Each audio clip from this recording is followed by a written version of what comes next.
Guys, ഞങ്ങൾ ഇന്ന് ഇവിടെ പ്ലാൻ ചെയ്തിരിക്കുന്നത് കൊഴുക്കട്ട മോഷണമാണ്. ഗൈസ്, ഞങ്ങൾ പോകുന്നില്ല, ഡോക്ടർ മാത്രമേ പോകുന്നു. അങ്ങനെയല്ല, ഞങ്ങൾ 4 പേരാണ് ഇവിടെ ഉള്ളത്. 4 പേര് ഞങ്ങൾക്ക് പോകാൻ പറ്റത്തില്ല. കൊഴുക്കട്ട ശനിയാഴ്ചയായിട്ട് കൊഴുക്കട്ട കിട്ടാനായിട്ട് നിർവാഹമില്ല. അപ്പൊ ഞങ്ങളെ സഹകരിക്കേണ്ടത് അങ്ങനത്തെ ഒരു ശനിയാഴ്ച ഇല്ല ഗൈസ്.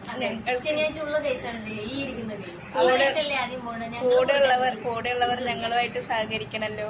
ഞങ്ങളങ്ങനെ പറഞ്ഞ് മഞ്ജു ചേച്ചി ഞങ്ങൾക്ക് കൊഴുക്കട്ട ഉണ്ടാക്കി തരാന്ന് പറഞ്ഞു. കൊഴുക്കട്ട ഉണ്ടാക്കുന്ന ദൃശ്യങ്ങളാണ് ഈ കാണുന്നത്.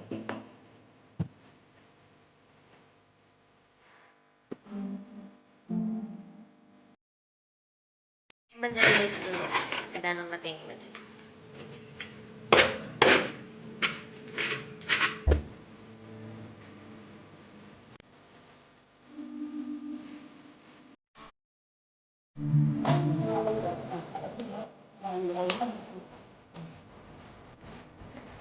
ഗൈസ്, ഞങ്ങൾക്ക് അവസാനം കൊഴുക്കട്ട കിട്ടിയിരിക്കുകയാണ്.